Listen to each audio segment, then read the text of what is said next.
What's up everyone, this is the complete tips and tricks video on Meizu M3 Note and this is Nikhil from GreedyTech. This is the M3 Note in my hand. I'll start off with all the cool stuff and then we'll go to the basic stuff. So first thing would be the screen gestures. To enable that, just go to settings. In settings, scroll down and select accessibility. Over here you have gesture wake up. I have enabled just the first three things like double tap, slide upside and downside. So I'm just going to show you the first three things and you have all these other gestures. So let me just lock the device now. Now this is double tap and it works without any problem, and I can swipe it up and I need to unlock the device to do that particular action. Sliding up will unlock the device, but as this device has a fingerprint password, it's not unlocking it. So let me just unlock it now. Now I can simply swipe down to go to the notifications and the notification toggles. So these are the three gestures, and besides that you can swipe left or right for music controls and draw alphabets to quickly open apps.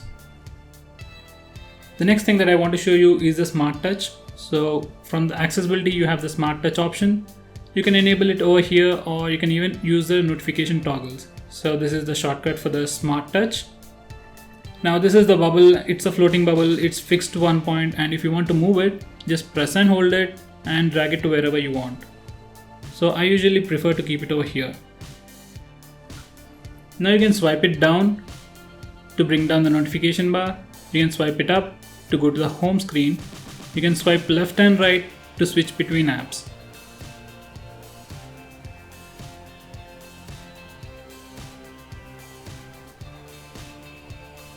You can even touch it to go back one step.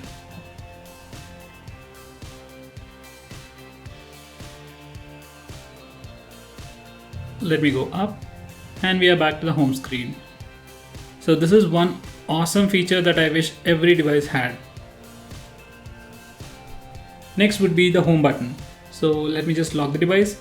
Now to wake the device, first I need to double tap it. Now to unlock the device, I need to first wake it up. So I can use the power button to wake it up, or I can use the double tap to wake. And once the device is awake, I can use the fingerprint scanner to unlock it. And this button also works as a back button. So let me just open up few stuff. Okay, now we are in the accessibility. So to go back, I can simply press this button. Just touch it. It's a capacitive button. So whenever I touch it, it goes back a step. Next, if I want to go to the home screen, I can simply click on it.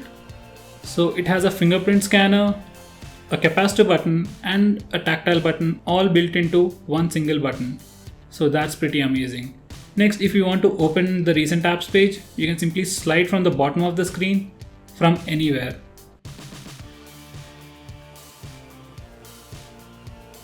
As you can see, it works from anywhere without any problem. By the way guys, we can configure this Smart Touch bubble. So once again, in the accessibility you have all these shortcuts. So just select the option and you can choose any other alternative that it offers.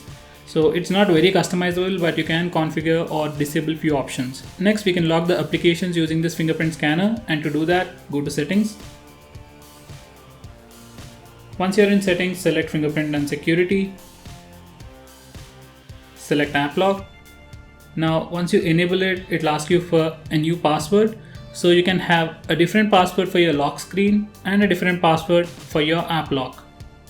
So I'm going to just use the same old password. Now as you can see, I have locked two applications, that is Antutu Benchmarks and Amazon Shopping. So let me just try to open those apps. I'm going to use App Dialer to quickly open these apps. So Amazon, and as you can see, it's asking me for a password. So I can enter the password or just use the fingerprint scanner to unlock the device or unlock the app. Now let's try to open Antutu Benchmarks. And there we have it. So once you unlock an app, it won't be locked unless you lock your phone. So let me just try to open Amazon once again. As you can see, it didn't ask me for the password now. So let me just lock the device and unlock it. Now it will ask me for the password. Let's go to the home screen. Now if I go to enter to benchmark, once again it asks me for the password. Next we also have something called as Vault to hide all your confidential files and information. So just go to the fingerprint and security. Now select Vault.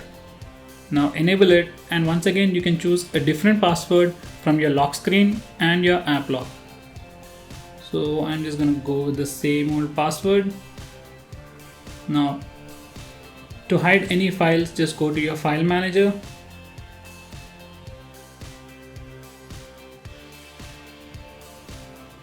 So let me just hide an image.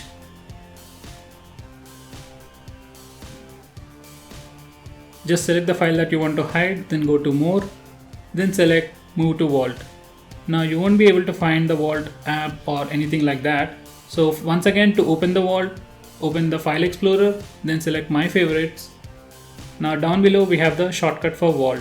Just select that, and now you need to enter the password or use your fingerprint. Now if you go to photos, we can see the file that we have just hidden.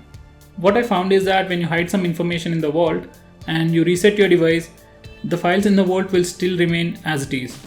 So that's something nice and something you should remember. Next we have something called as guest mode. So for that, just go to settings. Once you're in settings, select fingerprint and security. Now we have the guest mode. So the default password for the guest mode is 1234, and once you enable that, we can even change the guest mode password. So I'm just going to leave it to that, and to access the guest mode, simply lock your device, and the next time you try to unlock your device, instead of your actual password, enter the guest mode password, which in our case is 1234. And once you do that, you will seamlessly enter into the guest mode and no one will ever notice any difference. So all your contacts are hidden in this mode. You won't be able to find your contacts even in the messaging app. Even the third-party applications won't have access to your contacts and personal information. Images that you take with the gallery app and the screenshots that you take on this device are hidden in the guest mode. To exit the guest mode, once again simply lock the device and unlock it with your password or your fingerprint, and you're back to your personal account.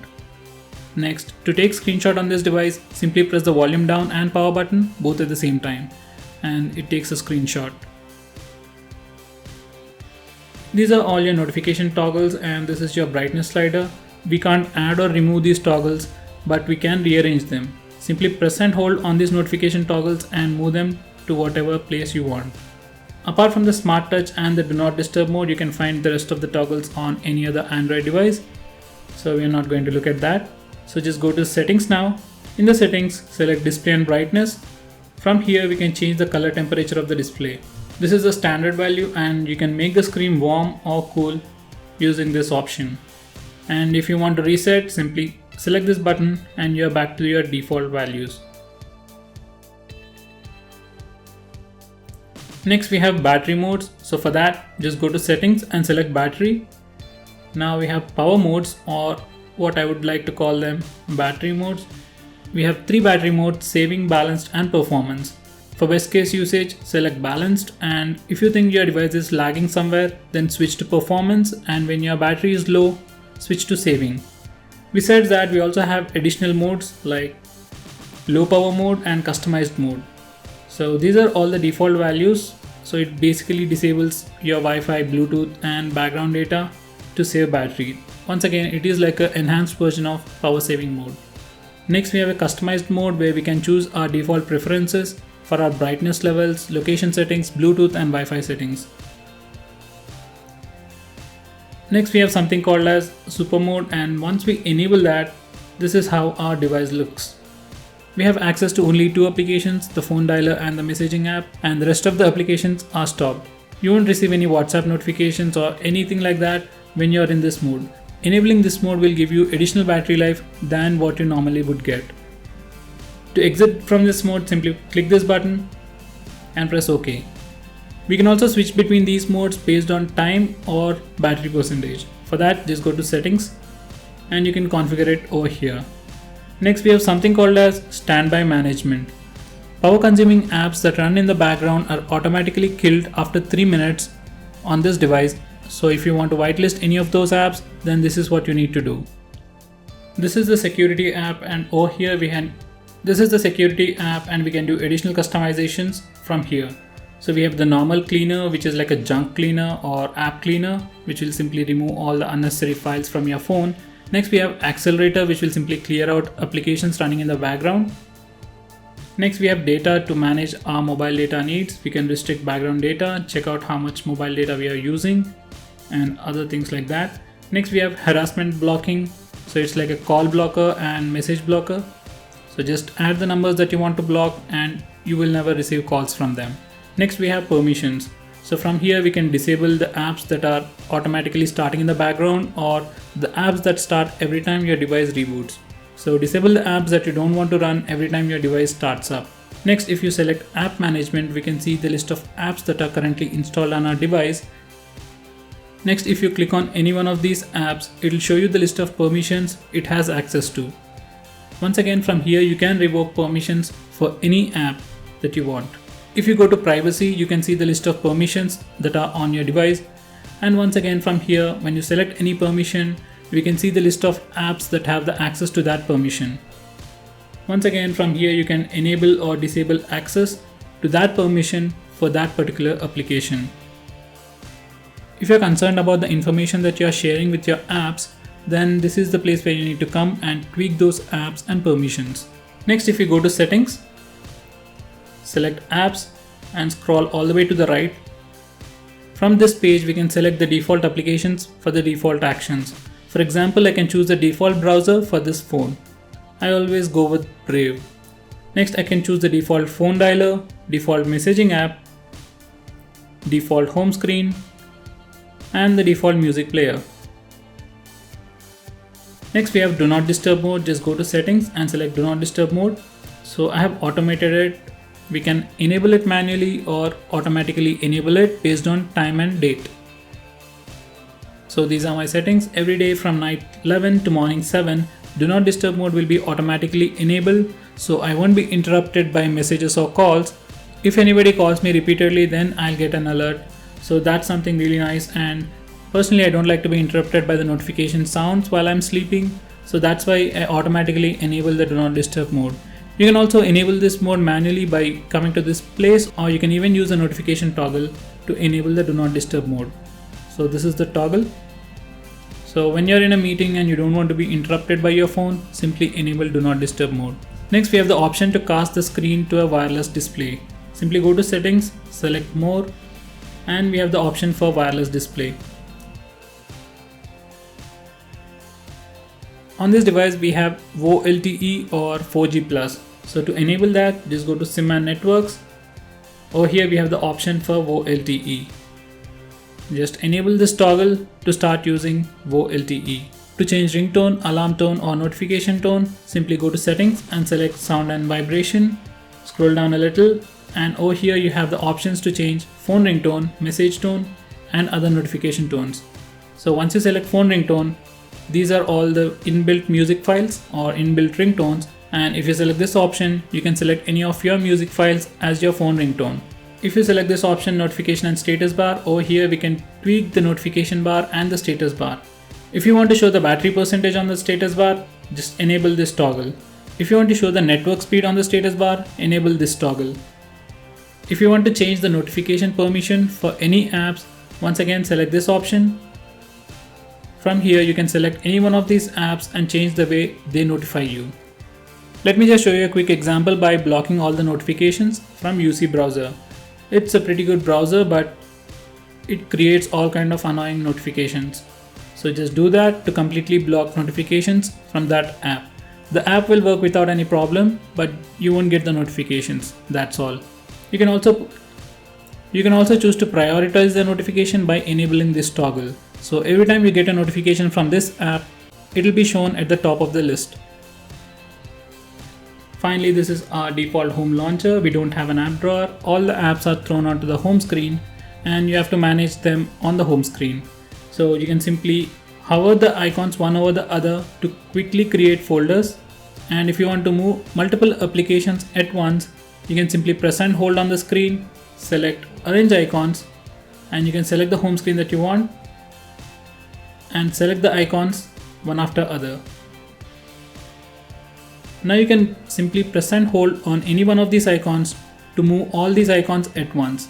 You can even create a new folder or add all these icons into a folder by simply hovering all these icons on a new app.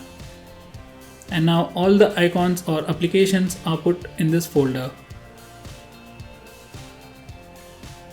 Once again, if you press and hold, you'll get additional options. Now to add any new widget, simply press add widget, and from here you can select any one of these widgets and put it on your home screen.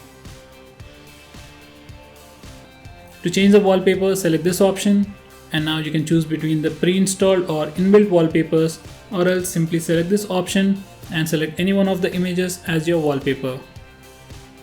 Next, we have the option to change themes on this device. Simply go to Themes app, and these are all the apps that are available online. So once you like any particular theme, just select that and download it by clicking this button. So that theme will be downloaded and you can find it in the My section. If you go to download management, you can see the list of themes that are currently downloading. If you go to theme, you can see the list of themes that are currently installed on your device. To apply any particular theme, simply select the theme and click apply.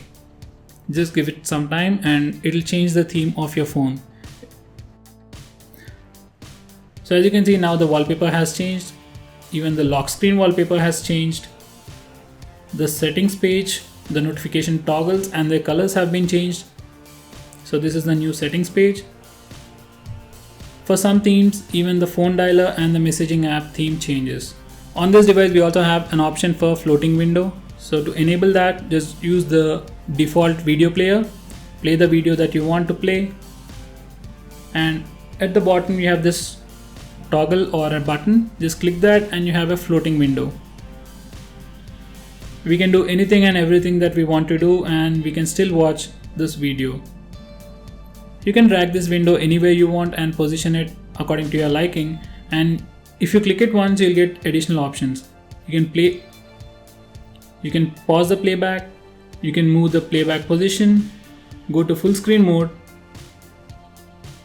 and even close the window right from here. And finally, on Flyme OS 5.1 version, we have multi-window option. So to use the multi-window option, simply swipe down like this to go to your recent apps page, and you will find a small button on the top right corner of the app called multi. Just select that to open this particular application in the top window, and now we can open other apps in the bottom window. Now let me just open YouTube. Now we can resize these windows by simply dragging this middle bar. One disappointment is that all the apps are not supported in this multi-window. So you can use multi-window feature only with few apps. And if you want to close this multi-window, simply drag this bar all the way to the bottom of the screen. Let me just do that once again. Now if I do this, the bottom app will be in the full screen mode. So that's pretty much it, guys. These are all the tips and tricks, and I believe I have covered everything, and if I missed anything, do let me know by commenting below this video. And if you like this video, hit that subscribe button and the like button. I'll see you guys in my next video, and as always, keep smiling.